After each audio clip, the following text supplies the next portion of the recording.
Hey everyone, welcome back to the Chain Reaction Podcast. I'm your host, Tom Shaughnessy, a co-founder at Delphi Digital, where we're 5 relentless full-time analysts focused on institutional crypto research. If you aren't a subscriber, you're missing out, so visit the site while you're listening. One quick housekeeping item, this podcast is strictly informational and educational and is not investment advice or a solicitation to buy or sell any tokens or securities or to make any financial decisions. I may personally own tokens mentioned on the podcast. With that out of the way, today I'm thrilled to have on Muneeb, the CEO and co-founder of Blockstack PBC. Blockstack is a high-profile project in the space with the goal of creating a decentralized computing network and app ecosystem. To differentiate this episode versus other podcasts, I wanted to focus on Blockstack's end goals, that being potentially creating a new decentralized version of Amazon Web Services, which hosts basically the world's business and consumer workloads and apps. Creating this platform could in turn host a viral set of apps built on top of it, such as a Facebook killer. Muneeb is insanely smart. He shares his vision and so much more. The discussion on creating a decentralized AWS and to host the next Facebook killer is interesting to say the least. With that, let's jump into the episode. Hey everyone, welcome back to the podcast. Today I'm absolutely thrilled to have Muneeb on. He is the co-founder of Blockstack and serves as the CEO of Blockstack PBC. Muneeb, how's it going? I'm doing well. How's it going? Good. It's a pleasure to have you on. Thanks so much for taking the time. So, Muneeb, I know you've been on the podcast and the news track a bit this month, but just to recap people new to the story, could you give the elevator pitch on what Blockstack is? Absolutely. So Blockstack is a decentralized computing network. I think people can think of it as an alternative to cloud computing. What we really do is we provide developers with developer libraries and handle the infrastructure needs for them. So imagine instead of building on something like AWS, where you're managing all the servers and you're managing all the databases, you effectively use Blockstack libraries and the decentralized network to build your application. That's excellent. So just to put this in perspective for our listeners, how do you mentally think about the current landscape for developers and applications? And I definitely want to spend some time and focus on how you guys compare to the AWSs and the Facebooks of the world. I guess at a high level, just to begin, how do you think about the internet today versus what you're trying to build? Yeah, I think you can almost like divide the internet into two phases before. Sometimes people call it the Web 1.0, Web 2.0, and they're calling this kind of like the new decentralized phase, the Web 3.0. I actually don't like that framing or even the terms, but in general, I think it was the kind of like the start of the internet. When people had desktops and the underlying internet protocols were open and they were decentralized and they effectively enabled people to talk to each other, right? More in a peer-to-peer fashion than everyone kind of like talking to the same company fashion. And that was kind of like the early 90s and even early 2000s. And we have seen several systems like, Napster or other P2P protocols emerge in early 2000s as well. And over the next decade or so, we effectively saw this shift to cloud computing.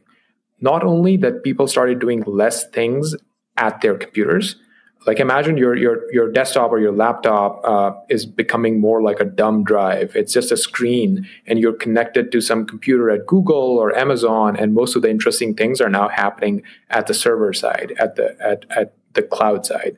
And that's kind of like the cloud computing era.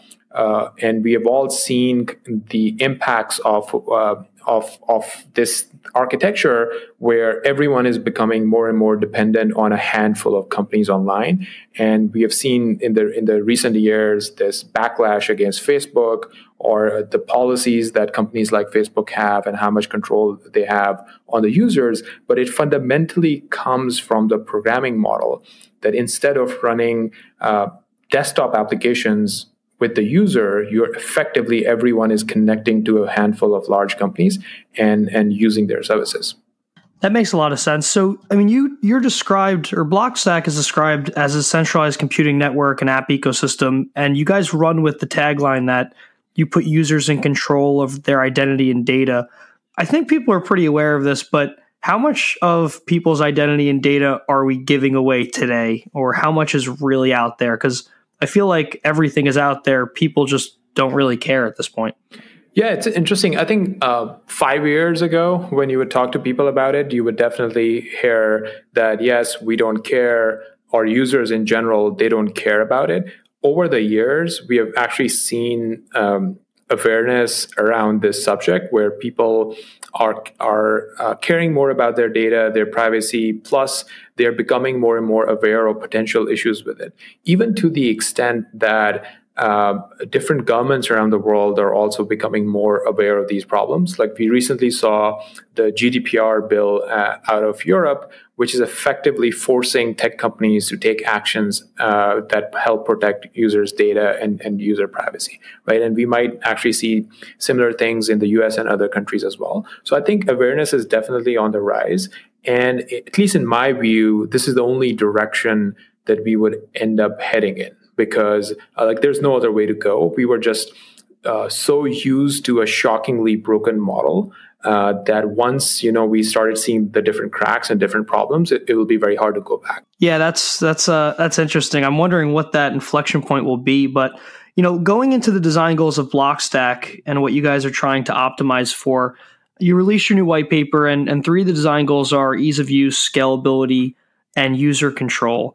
I think a lot of these things are great talking points when it comes to blockchain and crypto, because they're just so, nascent now. I mean, it's very hard to use decentralized applications today. Scale really isn't there when you want to maintain decentralization, and user control, I think, is kind of hard. So, how do you approach these design goals? Are these, binary options for applications built on Blockstack, or is this kind of what you hope to achieve for every application on Blockstack?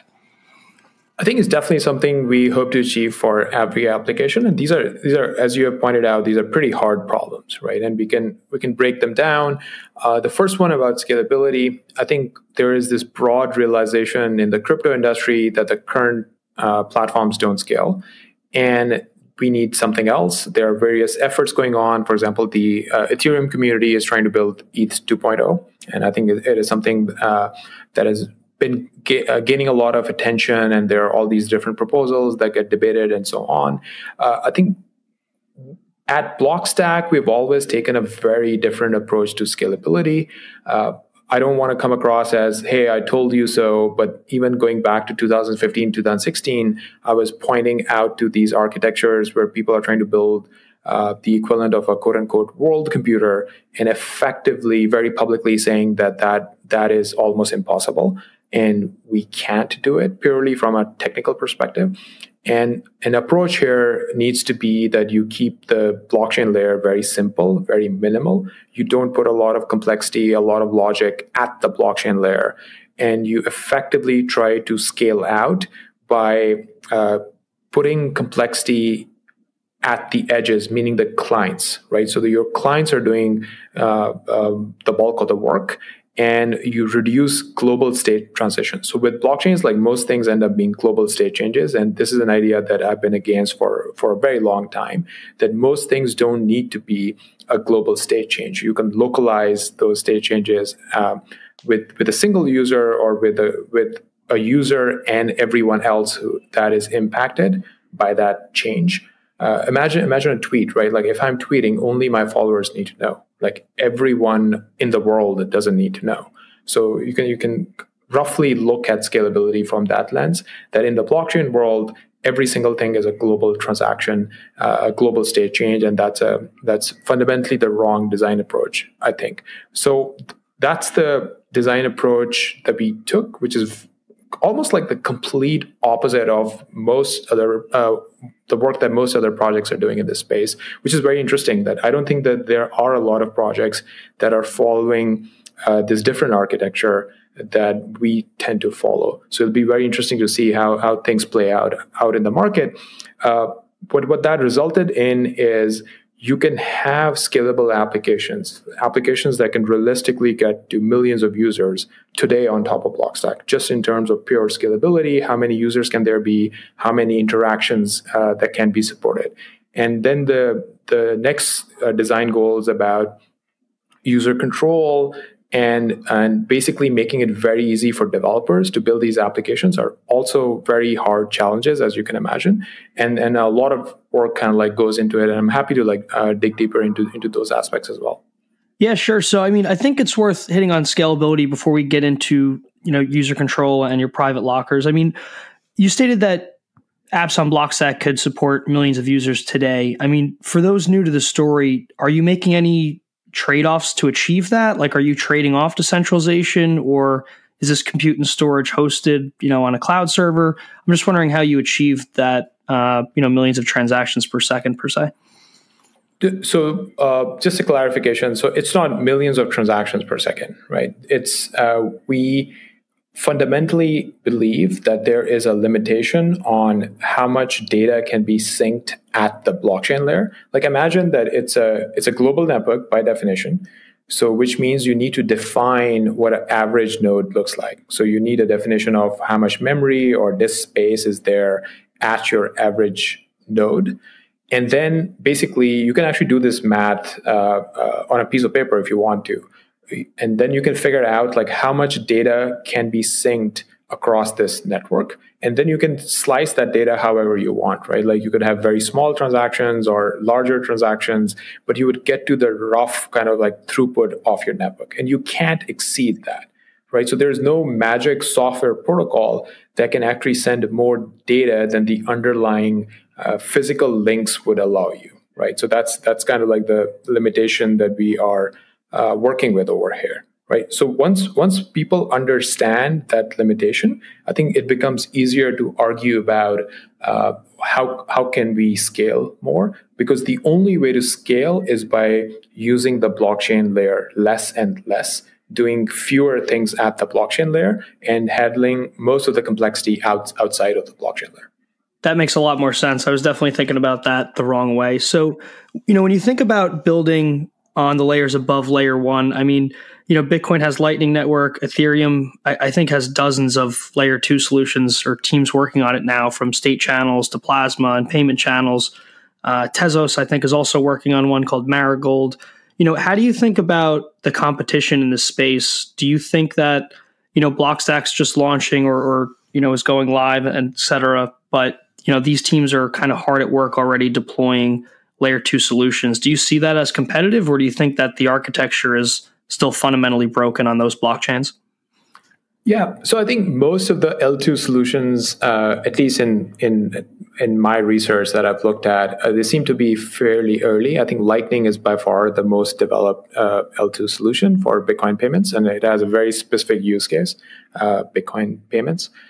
Whereas I would say that Blockstack has been in R&D and then later on production phase for almost like 4 years now, right? So a lot more work goes into designing extremely scalable distributed systems, and decentralized systems are kind of like a special case of a distributed system where you don't want to rely on any single node on the network, right? But traditionally, these are distributed systems, and a lot of work goes into designing very highly scalable systems. So certain aspects of the Blockstack network, like maybe the Stacks blockchain V2, might be launching later in the year, but other aspects have actually been in production for a lot of years. So in that sense, I feel that our solution is a lot more mature, has been tested a lot more out in the wild. We now have, I believe, more than 120 real applications built on the system, and that's many months of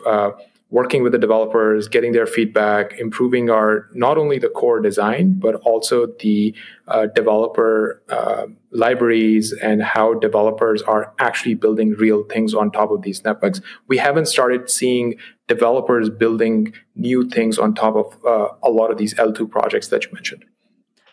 That makes a lot of sense. Yeah, I guess there's definitely different velocities for each of these projects that are growing here. And taking that a step further, I'm just wondering your take on like the ecosystem lock-in or competition here. I mean, Ethereum obviously has, arguably the most developers in the room for crypto and blockchain. But on the flip side of that, I think that, developers can leave or come whenever they want, but obviously they would lose the community and any value that they've built into the system. How do you think about, ecosystem lock-in? Do you think that that's a competitive moat for blockchains and cryptos today?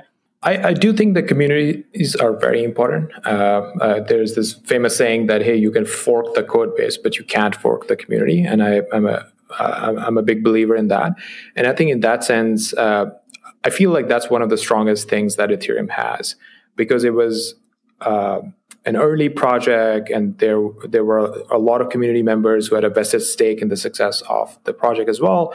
And over the years, they've done a great job kind of like maintaining and growing their community. I can be critical of their technical decisions, but I should give them a lot of credit on especially on the community side. With that said, most of the use cases on Ethereum right now tend to be in the decentralized finance space, and there are really good reasons for that.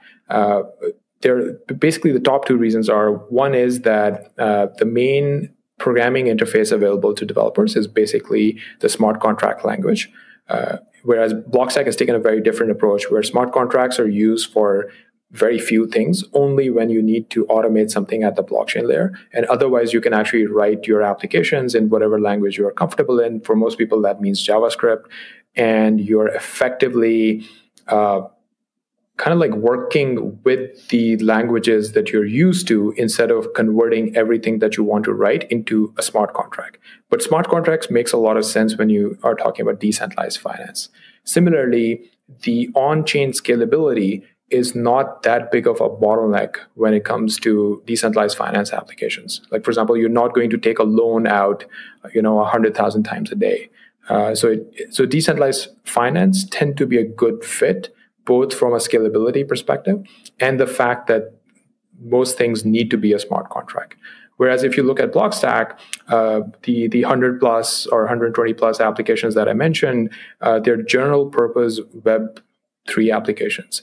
There are things like alternative to Google Docs or WhatsApp or 1Password or DocuSign.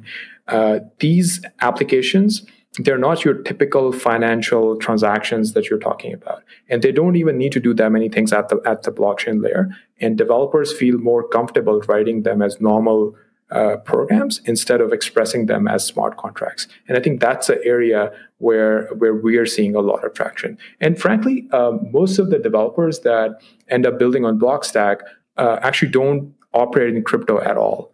Most of the developers are outside of crypto, and they discover Blockstack through different distribution channels and end up building on top of our ecosystem.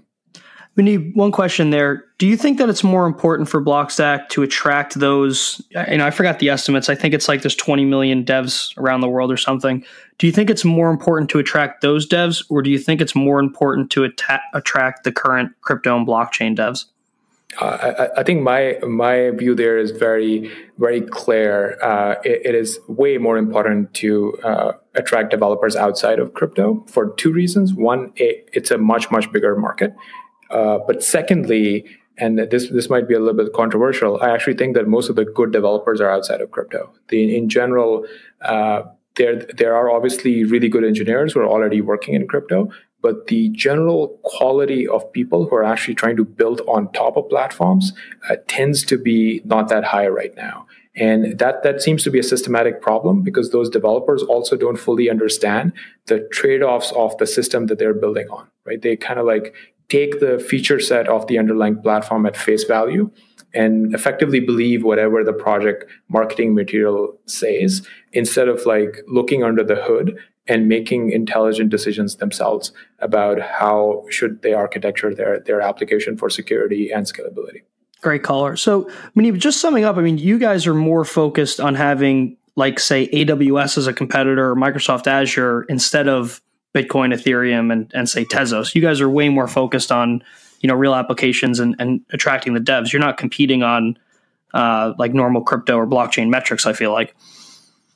Yes, and this actually comes up a lot in discussions. Like, you would look at some website that is aggregating different dApps, and they would ask us, what's your transaction per second. And I'll have to explain to them how transaction per second is a bad metric and we don't even care about it. You actually should not have a lot of transactions at the blockchain. And it's a strange discussion because we have taken such a different approach where the typical metrics that people in crypto are looking at don't even apply to us, right? And in that sense, like I think it is easier for us to track against other traditional platforms. Like I can give you an example. For example, Twilio. Twilio's mission is to make it super easy for developers to interact with telecom infrastructure, and they're doing a great job. It's a public company, and I've actually followed the company for a while. They're also a portfolio company of Union Square Ventures, and interestingly, like that model fits better for us, where we are trying to make it super simple for developers to interact with decentralized computing. The difference being that we are also inventing some of those core protocols that need to exist so that developers can interact with the decentralized computing infrastructure. So in that sense, our job is a little bit harder than Twilio. Telecom infrastructure already existed, and they were kind of like trying to make it super simple for developers to interact with it. And we're kind of like doing both. That's incredible. So starting with AWS, before we go into specific applications, let's start at kind of the infrastructure level where these, current applications are built. So, I mean, AWS releases, like thousands of products and services a year. Their tooling's built out. They have, take your pick here, the best apps and millions of devs. How do you attract developers from AWS to build on Blockstack? Like, does your new model for applications where, there's no servers and decentralized authentication and native tokens, is that enough to attract the developers? Because I'm just wondering, how Blockstack takes on AWS here. Yeah, I think that's a great question. We should dig a little bit into the historical side of this.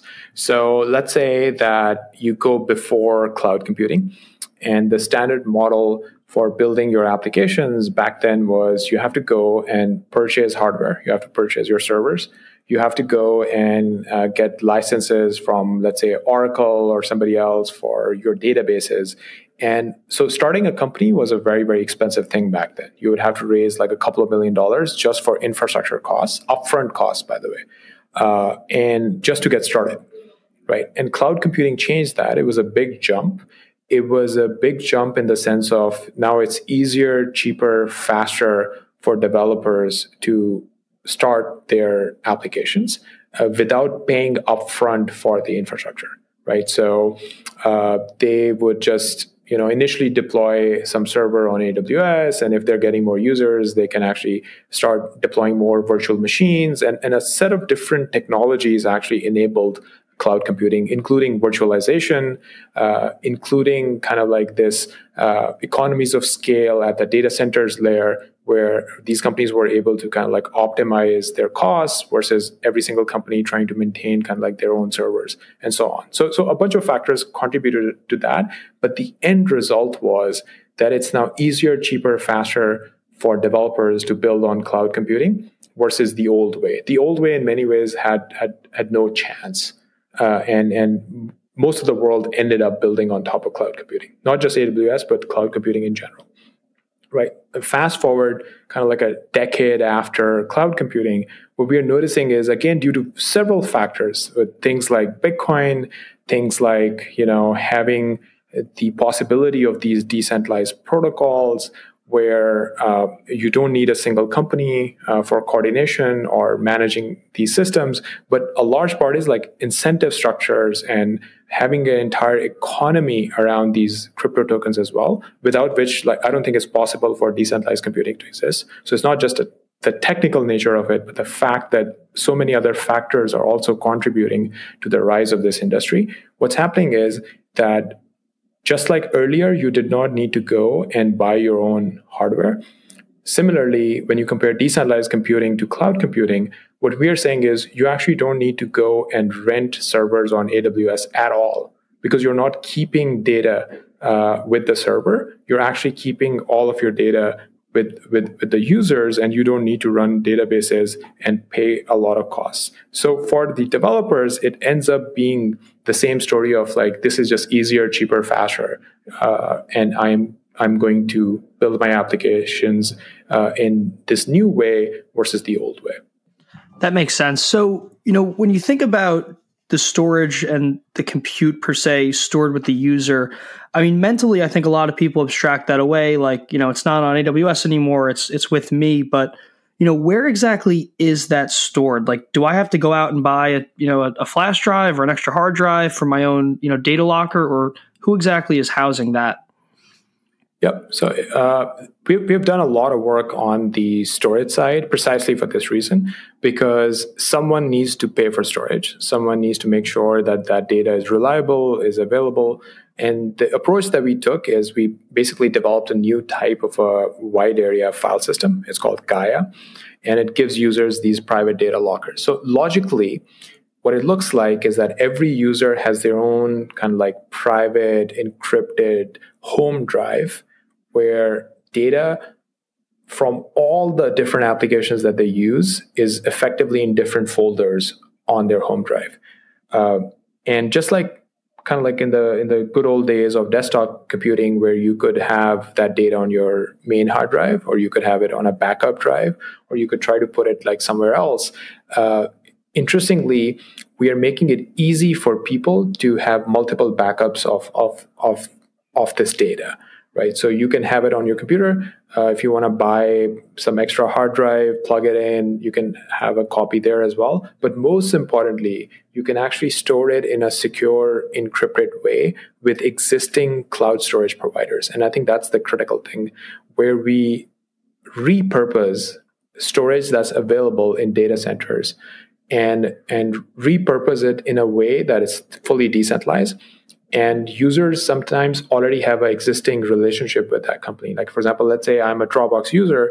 I have 1 terabyte of space on Dropbox. I can actually plug in my Dropbox and contribute storage space to my own home drive. So my logical drive can be placed on top of Dropbox in that example. Damn, that's powerful. I mean, my follow-up question there was, I think it would be hard for apps built on Blockstack to take off if everybody has to go buy hard drives and infrastructure. But what you're saying is that they can still leverage the cloud in an encrypted way to back up their data if they need to. Yes, absolutely. And they can, and we make it super easy for people to connect existing services. For example, Google gives everyone kind of like free 5 gigs.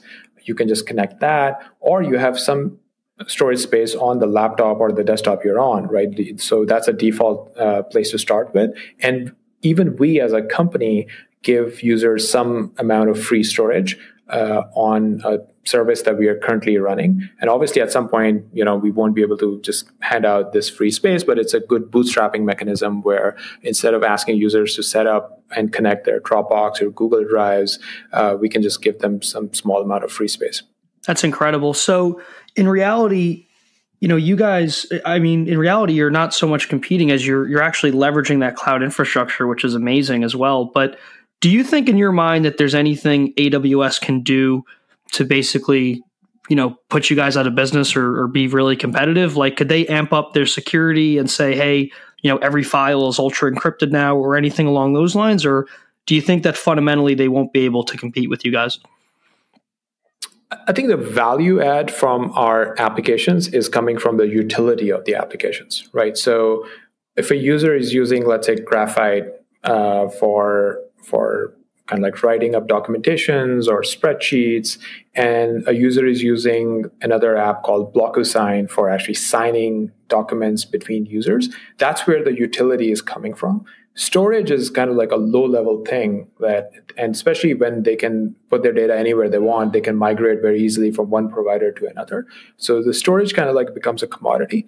It's a dumb drive, and it doesn't really matter who your storage provider is. So I think whenever something becomes a commodity and becomes very easy to replace, it becomes very hard to compete there. Similarly, I think in our kind of like initial discussions with a lot of these cloud storage providers, interestingly, providers who actually do not have a business model where they're trying to monetize user data, right? Let me give you an example. Like, for example, Google or Facebook, they have a business model where they are trying to monetize user data. So they're actively kind of like snooping around your personal data. Whereas there are companies, let's take Dell for an example, who do not have that business model. And if you're storing data with the cloud storage that Dell provides you, Dell actually has no incentive to snoop around that data. And they actually don't, it doesn't matter to them if you're keeping data in an encrypted way as a private data locker on Blockstack, or you're just storing files in some other format, right? So there's a lot of support from companies who are not in the business of kind of like knowing more and more about their users, because for them their business model is the same. It's just data that they're storing. Awesome. And last question on this topic, Muneeb, do you think that if people have to buy infrastructure, or if people have to allocate to cloud providers on, say, a per user basis, instead of getting the scale that an app would have to basically have buying power with a cloud storage provider, do you think that if people have to go out and front these costs, that the underlying applications and use cases could become too expensive per se? Or do you think that people will be okay with, the cost trade-offs for better privacy on new applications built on Blockstack? Yeah, so I think of this as almost like the cost that you pay to either your ISP or your cell phone provider, right? So ISPs charge you per month. Same with a company like AT&T or T-Mobile, where you have a subscription and you're paying every month because they're providing a service to you. Similarly, so the main cost to the user in our model is basically data storage. Like, where are you storing your data?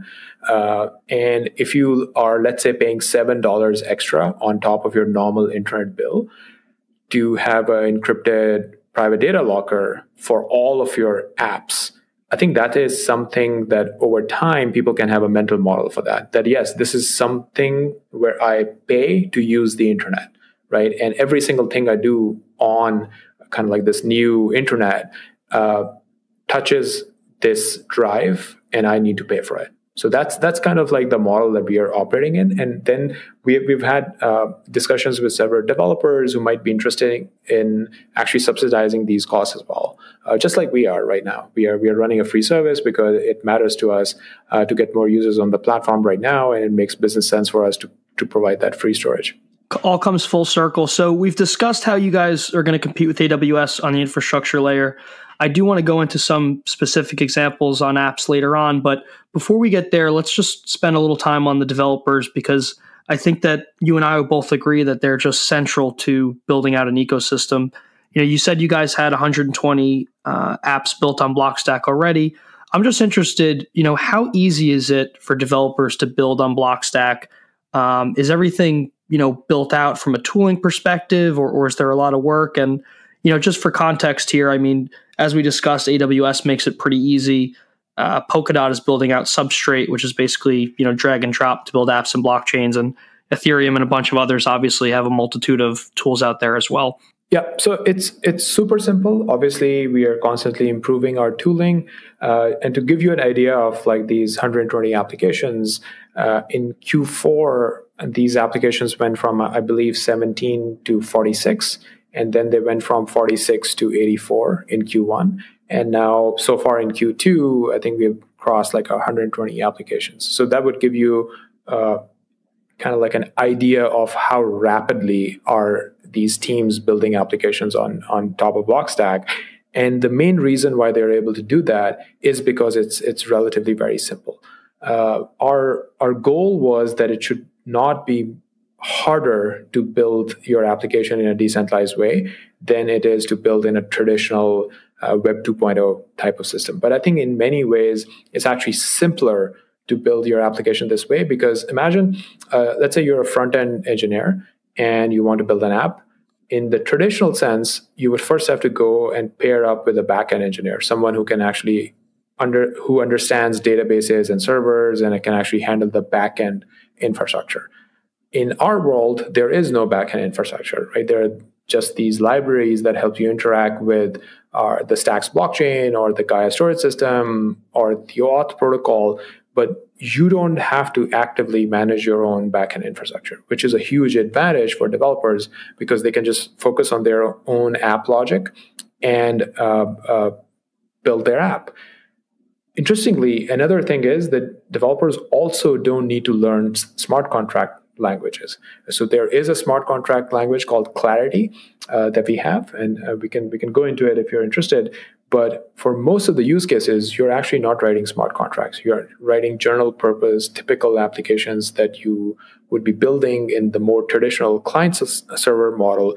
But it's a little bit easier to do it in the new model where you don't have to worry about the backend infrastructure. It's incredible. And thinking about the developers here, does composability come into play with Blockstack? I hate to keep hitting on these examples, but Ethereum has an application called Veil, which basically leverages Ethereum and 0x and Augur, and then they also have Primitoff, which is derivatives, and that's built on Ethereum and Augur and DYDX and MakerDAO's DAI. I'm just kind of wondering if Blockstack kind of has the same synergistic kind of composability building blocks for developers, because it seems to me like once you have that, you can have developers build applications on top a lot faster. Absolutely. So I think composability, I think about it in two terms. One is kind of like the open source angle of it, that what type of things are available as open source that people can just fork and modify and do something there.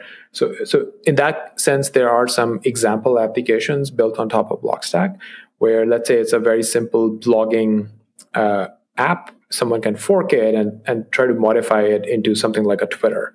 Right, so that's one angle, and the same thing happens with Ethereum smart contracts. People start off with some example smart contract, they fork it, that they start adding the functionality that they need, and so on. So that's one thing, and that's a property of open source software, and it certainly exists on top of Blockstack. The second interesting thing is this concept of middleware, where if there is interesting functionality that a lot of people need, you start noticing these middleware software that emerge, and we are already seeing that on top of Blockstack.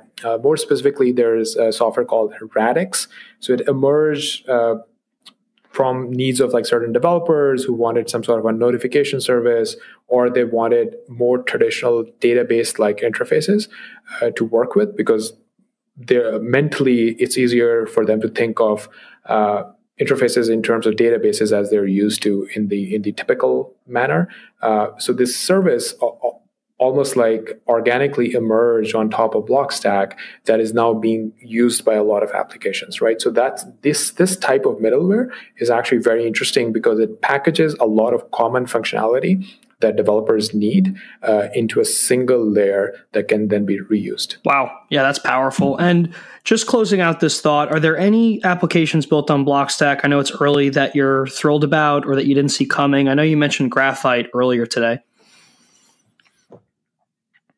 Yep. So I sometimes get this question, and I'm usually careful not to pick any favorites, especially because we run this program called app mining, where a certain distribution of our Stacks tokens will go out to developers on a monthly basis, right? And we worked hard on making that as neutral as possible, as decentralized as possible. And there, we work with game theorists out of NYU and Princeton to design kind of like this app ranking mechanism. So I think the best way to check out top applications on Blockstack is just to go and look at the latest rank that comes out every month. I believe the May rank is already out. You can go on app.co/mining to take a look at what the latest ranking is, who are the top applications that are listed in our app mining program. With that said, some of the apps that I've recently been noticing that I'm using more, one is called Dmail. So it's actually not SMTP at all. So it is a completely different email system, fully built on top of Blockstack, and where your Blockstack IDs, so I have Muneeb.id, that becomes my email address. And people are, especially our community members, are interacting with me a lot there. They're sending suggestions or emails, or even like some people are sending me work email there, which is very interesting to see that this system is actually not email and still being actively used by a fair amount of people right now. That's incredible. And I don't want to focus on the Stacks tokens because they've been addressed on other podcasts, but I do like the funding aspect.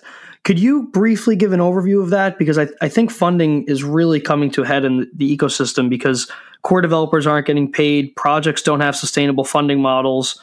And funding is just frankly, just running out, I feel like, for a lot of projects. And, now you have new things like Moloch DAO and community initiatives to kind of, fund developers, but I think they're all still experiments, really. Yeah, so there are two things we did in terms of funding. The first was that when we were conducting our 2017 token offering to accredited investors, so that was around a 47.5 million offering, we had these self-imposed milestones on ourselves, right? The first milestone was actually building out the Stacks blockchain and pushing it live. And a fair amount of capital was actually linked with that milestone. So only if we deliver on this technology we would get to unlock the capital. And similarly, there's a milestone 2 as well that is more linked with getting users on the network and getting real growth.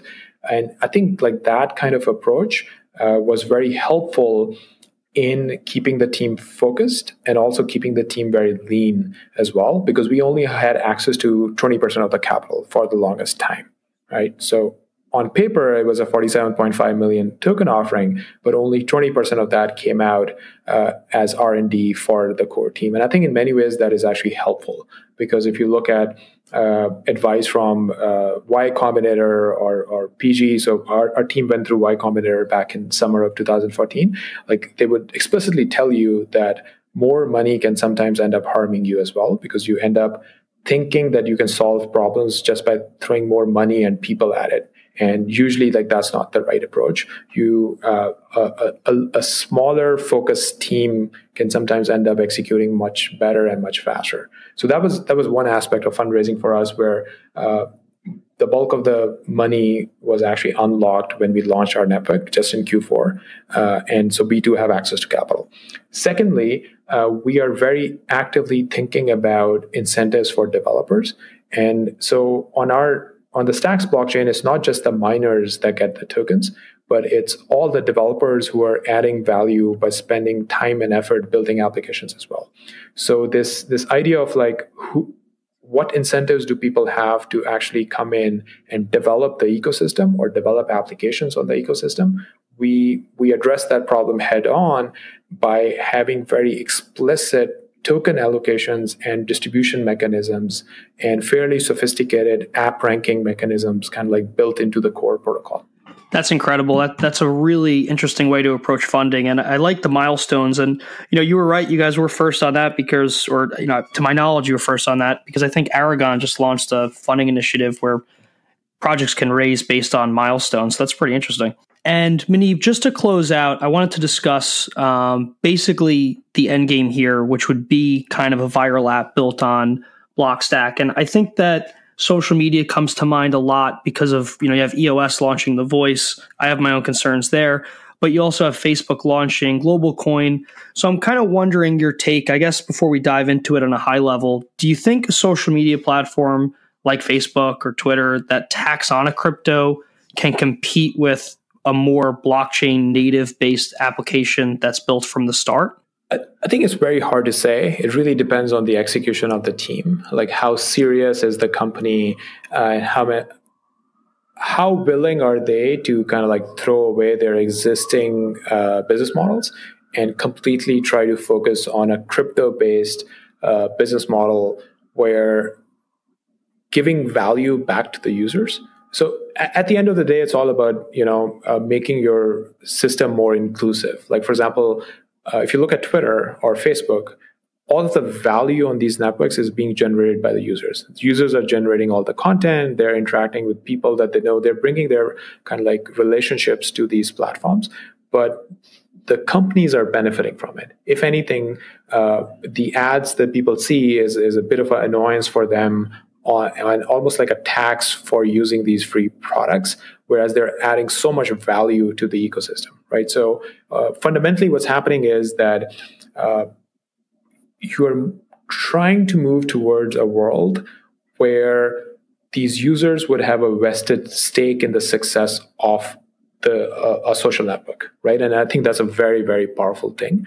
And different people are approaching it from different angles. The blockchain projects are kind of like saying, we understand the blockchain side of things. We are going to build an app on top. Existing apps are saying we have all the users, and we are going to try and build the technology. And I think it's very hard to predict what would end up happening.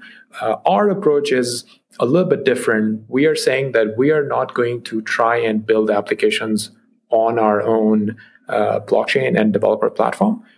Our job is to make it really easy for developers to basically build whatever they want to build on top, right? So we want to be in a situation where there are thousands of experiments happening on top of our ecosystem, and we would just organically see winners emerge on top. Yeah, that's incredible. I know you guys are the infrastructure. I definitely think it's worth talking about what could eventually be built, and I think you're right that it's impossible to predict.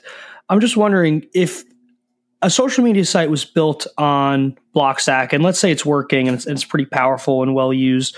Do you think that there's anything Facebook could do or an inflection point they can reach to basically cut you guys off from success or the application built on top? Because in my opinion, I feel like it would be very hard for Facebook to disrupt themselves when, at the end of the day, they have equity holders and, bondholders and, a whole corporate structure there. Yeah, I think they can, these networks, they can try to do all sorts of things like use their terms of service or try to limit access to users of certain applications. Like, let's say a user is trying to authenticate through a site like LinkedIn or Facebook and then trying to pull their data out of it. I think there are interesting things that Facebook can potentially do there.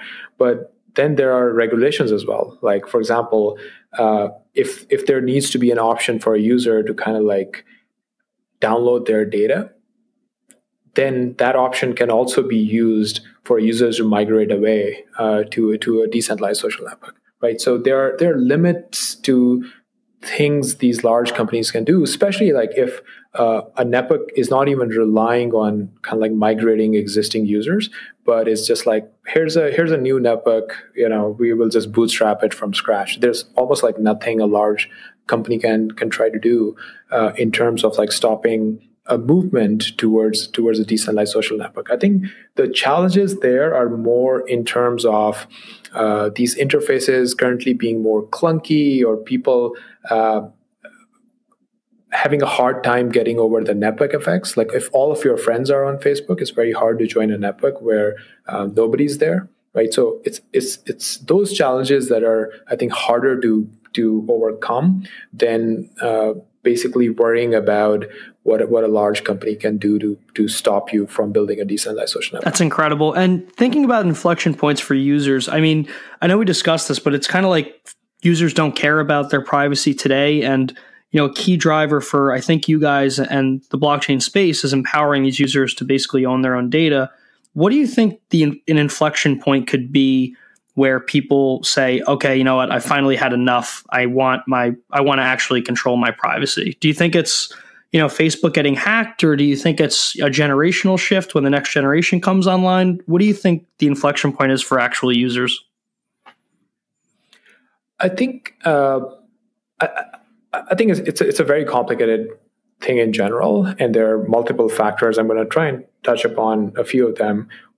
One thing that needs to exist is, first, really attractive alternatives need to exist, right? Like, imagine an alternative to Twitter or Facebook that is really well designed, that is actually enjoyable to use, that has, interesting community that is already kind of like bootstrapping and is there so that it becomes easier for people to join that growing community and all of that, right? Which is a very important factor. Then I think the next thing kind of becomes these issues with existing services, right? Like these massive hacks or business policies. Like, I think one interesting thing that recently happened with Medium, I don't know if you've noticed, but a lot of people are recently moving away from Medium. And I think the inflection point there was when Medium started charging readers for content that was produced by other people, right? Which just made no sense. Like, I just wrote something for my own personal blog, and now that is behind a paywall. Like, how exactly does that work out? And a lot of people started moving away from Medium. A lot of bigger companies who initially saw the benefit of being on a centralized platform started pulling out and started hosting their own blogs, for example. So similarly, I think there can be multiple different inflection points for a particular type of application, right? Let's take Patreon as an example. I think Patreon was getting a lot of heat for banning certain type of activities on the network, and then there was a major backlash. But they actually proactively addressed the backlash and were able to keep a lot of their users. They could have handled it very poorly, and that could have been an inflection point where we might have seen a migration of users away from that platform. So I think it's in general it's a fairly complicated thing, and obviously, if a large hack where, let's say Google gets hacked or Facebook massively gets hacked, like these things can be like really big triggers. And by the way, I'm hoping that those things don't happen, right? Like I'm not sitting here praying that, hey, let's just hope like Gmail gets hacked and then people would realize how important their privacy is. I'm actually hoping that we are able to fix our underlying systems and protocols before a major hack like that happens. That is great color, and your answer makes a lot of sense. And not to harp on this, but we did discuss earlier how Blockstack does use the cloud providers for storage or replication. I'm assuming, though, that this would be done in a more secure manner than that the social media sites use today, though, correct? So like a hack would hopefully be harder to pull off on Blockstack's users versus the cloud providers per se. Yeah, absolutely. So the fundamental model that is different here is you would have to hack a user, meaning get access to a user's private keys to be able to decrypt the user data. Whereas if Facebook gets hacked, everyone gets hacked, right? So you change the attack model where if a hacker wants to get access to data of 1 million users, the attacker would need to go and hack those 1 million users individually and get access to their private keys. Wow. Yeah. Good luck on having enough time for that, right? And just moving on to the reasons why developers would want to move over, because we just discussed the users. What do you think could be an inflection point for the developers to move off of Facebook? I know platform lock-in is a big one. You already discussed Medium, how that's happening, but I think, even logging in with Facebook or running applications on Facebook is definitely developer lock-in. I'm just wondering if that's the main reason you think would drive people to Blockstack. Yeah, I think there can be definitely business reasons for that can act as an inflection point. For me, the most interesting triggers are actually, one, when developers are interested in trying out a new framework and they just like the new framework so much that they start building things that way, right? I think that's a very powerful thing. Like the curiosity of developers where they just want to build things the right way, the best way. If you can get that, then it's very hard not to succeed, right? And that is something that we're actively trying to do. Like imagine, forget about crypto, forget about Android, iOS, AWS, all these different things. In the end, the platform that's going to end up winning is the one that has the best developers or the most amount of good developers, right? So whatever developers are interested in, like that's the thing that would end up succeeding. So we're trying to gear a lot of our efforts toward that, where we're trying to understand what is a good product for developers. Like why would they be interested in building apps in this way versus the old way? So that's one thing. The other thing is like purely business reasons. If you are kind of like an indie hacker or a small startup and you are not interested in a lot of costs attached with running servers or databases, or you don't want to be liable for a lot of user data. Like sometimes it makes sense for you not to feel responsible for a lot of user data on your servers, and you just basically want to build your app in a way where you're not liable for it, right? So those could be very interesting trigger points. I love that you're focused on attracting developers. I spend a ton of time. That's a huge focus of mine too. Do you think that Blockstack could? I know that we talked about let me rephrase this. I know we talked about network effects, and it could be hard to use a new social media site if your friends aren't on it or something like that. But isn't it true that with Blockstack, you could have the developers incentivize users in ways that they can't on Facebook today, whether that be through, I don't know, governance or crypto economics or in new ways, or would that not work? No, absolutely. I do think that developers have a richer tool set over here where they can especially use tokens as incentives or actually give users really strong incentives. And for example, what if you can pay users to watch ads, right? Or what if you can pay users some share of your revenue in microtransactions based on whatever content that they were contributing on the network. And we have seen some examples, like Steemit was one of them. I don't think it's doing that well lately, but that was just kind of like we've one attempt of trying to monetize user generated content, and we will see more efforts like that as well. I think broadly what's happening is that if you look at how open source software kind of saw its roots and then became such a massive thing over the years, that was mostly driven by interest. People were contributing to open source projects because they wanted to.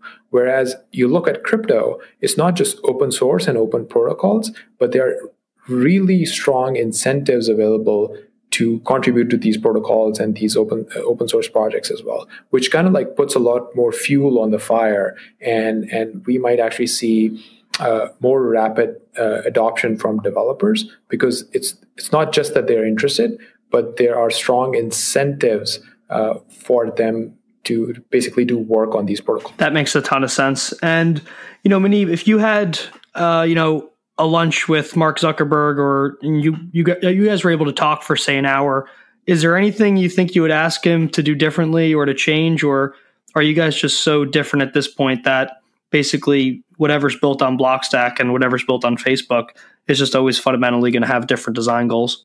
I think Facebook obviously is a large company and has a lot of market power and can actually use a lot of those resources for helping the internet, for helping all the different users. So I would definitely spend my cycles trying to build upon the kind of stuff that Mark has publicly said about focusing on privacy, or helping kind of build this different version of Facebook where users' rights and users' privacy is much better respected.